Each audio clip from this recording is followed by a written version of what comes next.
Hello, welcome back to another Manga Talks video. Today we're going to go through even more reads that I've had of manga. The first one will be this one. We're revisiting The Red Butterfly Girl by Umezz. So this has been shown off beforehand in 2 videos now.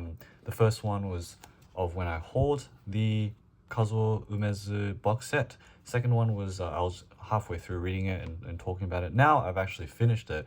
And to be honest, this story I did not like at all.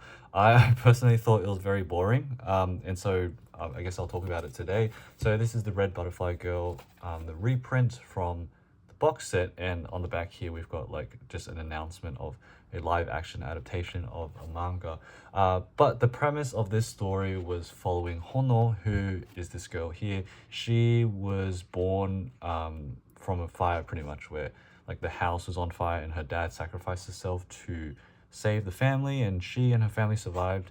But going forward, she has this like very deeply rooted trauma of fires, so she completely hates fires, any flames, that sort of thing, even though her name means flame.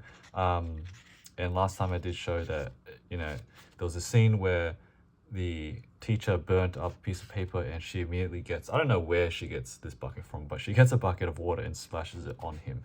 And that was, I think, the point where I read up to. But the reason why I did not like the story was the build-up. There was so much, I wouldn't even say build-up, there was just random stuff happening which was very slow, and the ending didn't justify the length of it. Although, you know, if you look at this book, it's only 120 pages, so it is kind of short, but at the same time it felt really long because it felt like nothing was happening. So from that point, we follow Hino and she's just living her life. We see more of her fear of flames and fire, and the teacher actually goes out of his way to try and help her get over this fear. And over the course of the story, we see that she kind of has, well, she's got this premonition of fires where like she'll know when a fire is going to happen. Like here she predicts, or she tells the lady to, you know, there's fire in the house, and it turns out there was. These kids were like playing with fires and the wall was burning up. Look at this guy here. And of course, spoilers for this story.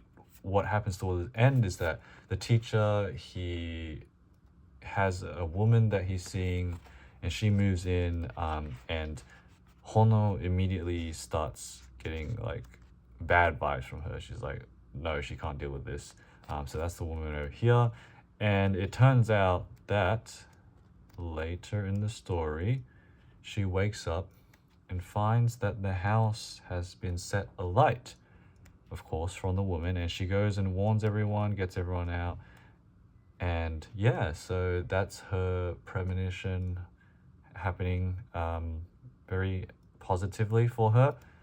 And that's pretty much the end of the story. And I don't know, I mean, this was supposed to be like a supplemental story anyways. I wasn't expecting much, but I was not very interested throughout the whole story. It was still like an interesting experience in the sense that I'm reading such an old work that was reprinted, and you can see how old this is in terms of the way the panels are. Like, it's very like these huge panels.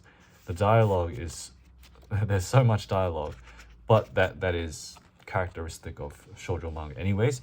And the facial expressions, the character designs, everything like that, it is vintage. It is such a cool feeling to have when reading. But for the story itself, for its enjoyment, for like the critical part of like looking at the story structure and everything, was very boring. I'm just gonna be honest. But you know, it doesn't really matter. I find it really cool still having this book and this whole project of reprinting Umezz stuff. So still very happy to have had the set. I've got 4 more books to read. I think 2 of them I've already technically read through the Snake Woman Perfection reprint of Umezz's works, but I'll slowly get through the rest. I think maybe the next one I'll start reading would be the ones I've read, just to see what the comparisons are. But yeah, unfortunately not a very interesting story. But that's Red Butterfly Girl by Umezz.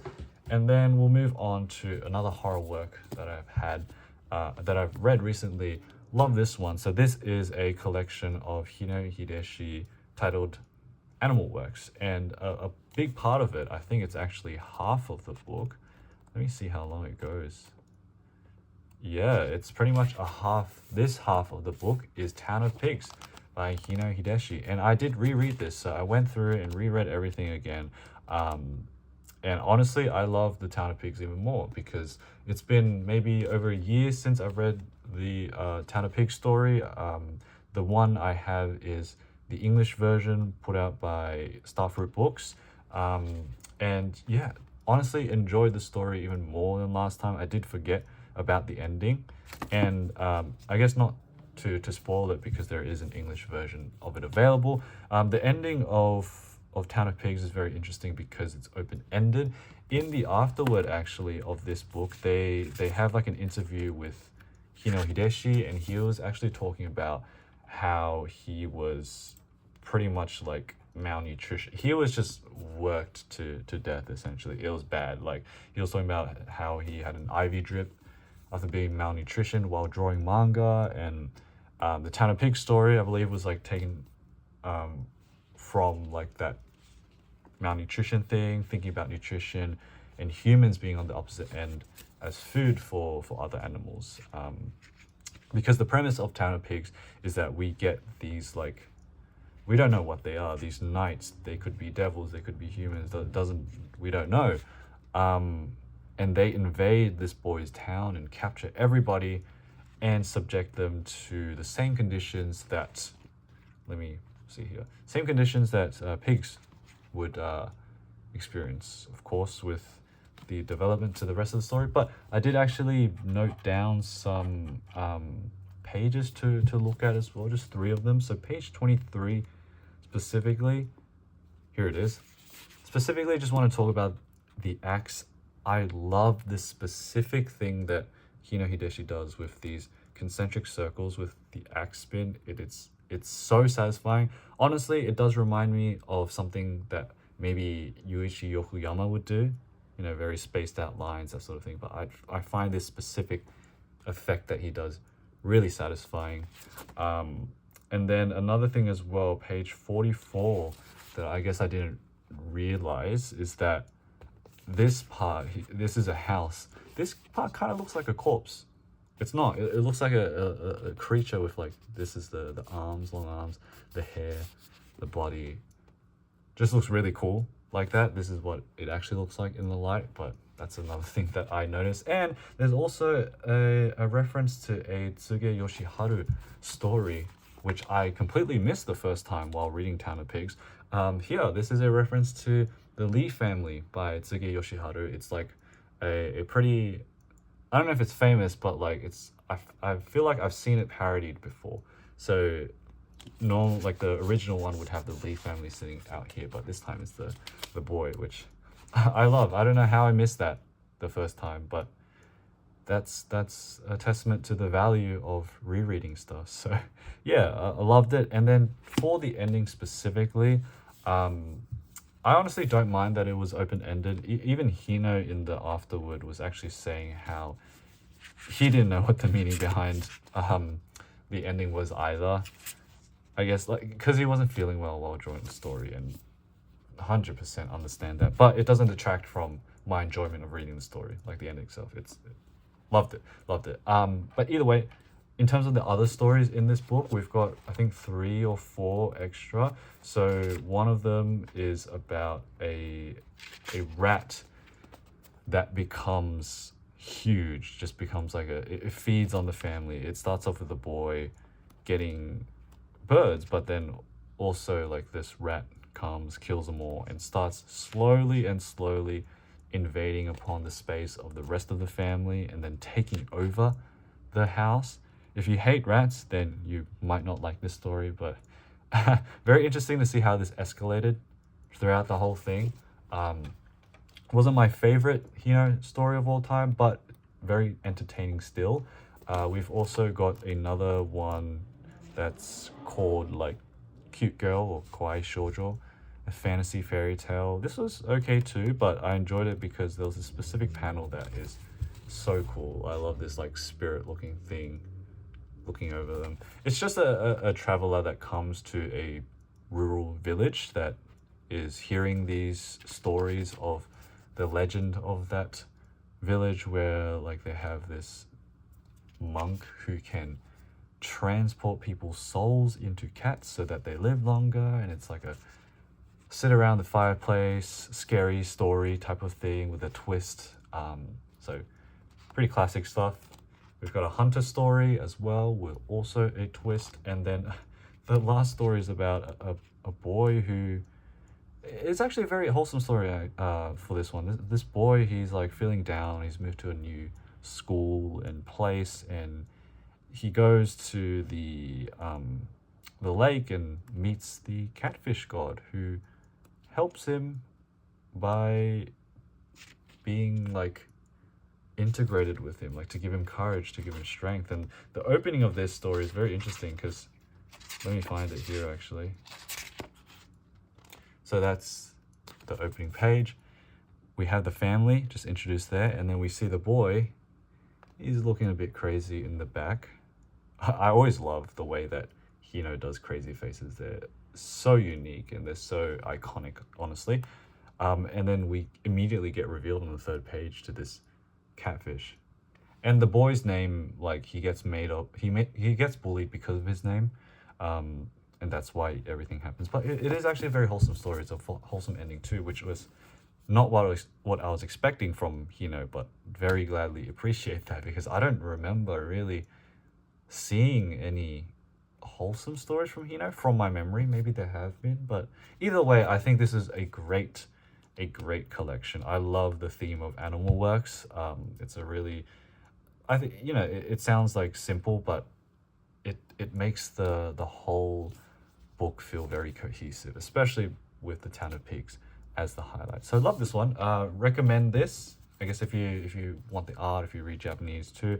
I personally am not sure of what stories will be put into the English release. There's a new Hino book, I believe, that's going to be put out by Smudge. Pretty sure Smudge, yeah. Don't know what stories there are in there. I think it's only just been announced a couple months ago. So yeah, maybe these might pop up, maybe not. Who knows? But that was Hino Hideshi's animal works. And then we'll go on to two more works here. So I just want to talk about Jojolands because I've recently begun not rereading, but continuing on with Jojolands. So right now I don't know what volume I'm on, maybe 5. I think there's 7 to 9 volumes out now, something like that. So volume 5. This is volume 1, and loving it. I think it's been a while since I've read any JoJo.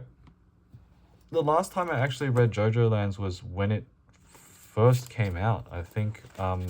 So when did this come out? This volume, 2023. So Jojolands started in 2023. That means that I was reading, it's been 3 years essentially since I have read any Jojolands, because I just wanted to let it accumulate with chapters first before I actually read it, because reading things weekly, reading things monthly, I've done that before, and I guess it's not my preferred way of reading now, which is unfortunate because there's so many cool manga right now that are serializing that I want to read, but at the same time I just want to read everything at once, so I've been letting them sit for quite a while. But Jojolands is so far has been quite interesting. Like, I think I'm up to chapter 20, something like that, where it feels like a lot has happened, but also technically nothing has happened, because it's a lot of just establishing the premise, the characters, what the main plot will be.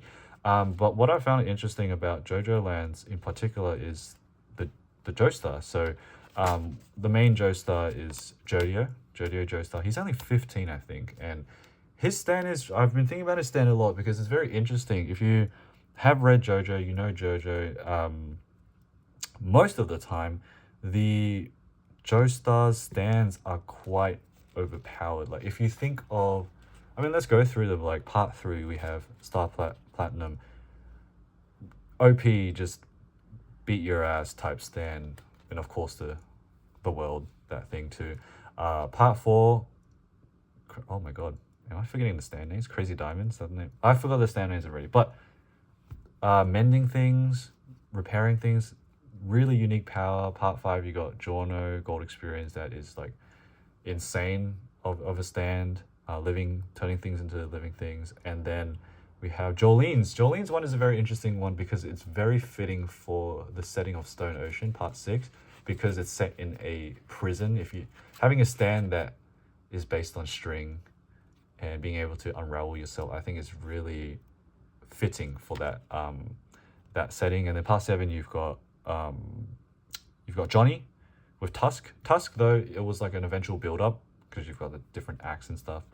And then part 8, Soft and Wet, was also a very unique power with the bubbles and stuff. So when we come to part 9, I'm thinking, okay, I guess, well, spoilers if you don't want to know, but all we know so far is that Jojo's stand its name is November Rain. It's introduced in the first chapter, which I will show here. Where is it?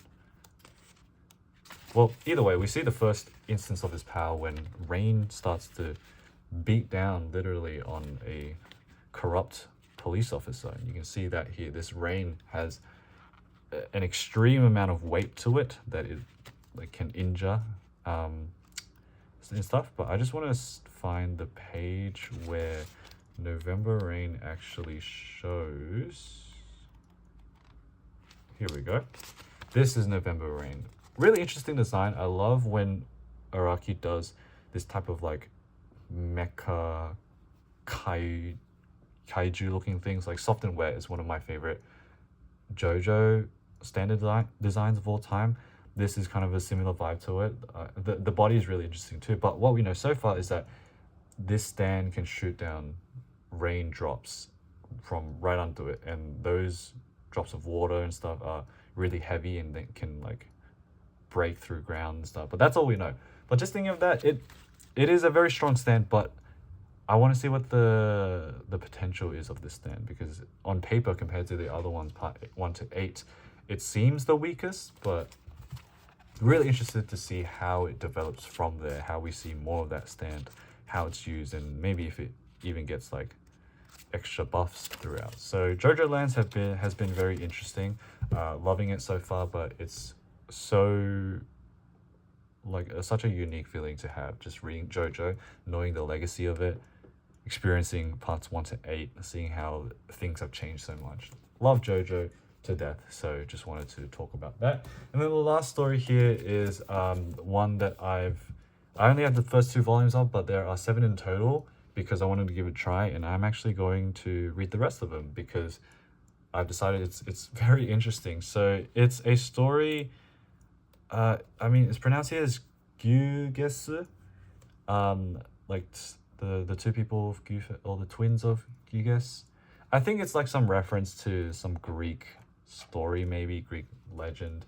But this is the mangaka, if you might not know, who did Jinmen, the horror story where all these zoo animals have like human faces and they escape and like start killing everyone. I read that. I haven't fully read it, but I read a couple like volumes of it maybe 6 years ago now. I didn't finish it, but interesting to see how he's changed because the art style has improved a lot. But the premise of this story is that we have a mangaka and a manga assistant duo here who start off the story by going to a shrine, praying because they hate their editors. Their editors are absolutely ass, and so they're struggling with their career because they're getting turned down for their ideas and they can't get serialized, that sort of thing.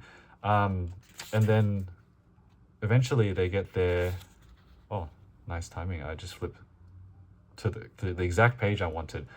They each get their own wish. So this guy, he can turn things invisible, and this guy here can turn himself invisible. Very cool panel showing these 2 at the same time. But this is the first chapter, so I guess not spoiler. It's the premise of the story. As you can see here, he turns his editor invisible, and then he turns invisible while with his editor. And so from that point, chaos ensues because it is a very what's the word? It's like cat and mouse chase story where, you know, you have all these people coming in, these detectives being like, why is everyone dying? Why is things seem suspicious, you know? We have the very brutal murder of the editor. Again, not a spoiler because I actually think it does say in the synopsis of the book. But that's what you can see here. That's the editor dead. That's the assistant there. But I think personally the story itself is kind of, it's okay. Like, it's not, if I'm looking at it critically and objectively, it's not that great of a story. But I want to continue reading because it's very entertaining. There's a lot of tension throughout. A lot of moments where the guy is like scared of being found out. A lot of crazy stuff happens, and it's very satisfying actually to see how he draws these people getting punched by an invisible person. It's a very satisfying set of like visuals to look at. Although I do want to, if you are, there's no English version of this, but if you are planning to read it, you might want to skip ahead because I've found one panel really cool and honestly kind of scary as well. This will give you a clue to it. I'm not going to say exactly what is happening, but you could probably guess. This is a really creepy looking panel here. So as you can see, this guy just like spills ink in the air around him, and then we get this. These invisible people being revealed by what was spilled on them, and it's such a scary looking double page spread that I was like, okay, this was honestly where I felt, yes, I should read on. So that is the Gyges story. There are 7 volumes. I'm going to take my time with it, but I would only really recommend this if you're looking for something trashy that is entertaining, that is very tense throughout. If you like cat and mouse chases, if you like people trying to cover up their crimes, that sort of thing, then this might be for you. Although I'm only 2 volumes in, so we'll see how it goes for the rest of the volume. But yeah, so that was today's video, going through all these recent reads. I hope you guys have enjoyed this one. We'll see you in the next one. Bye.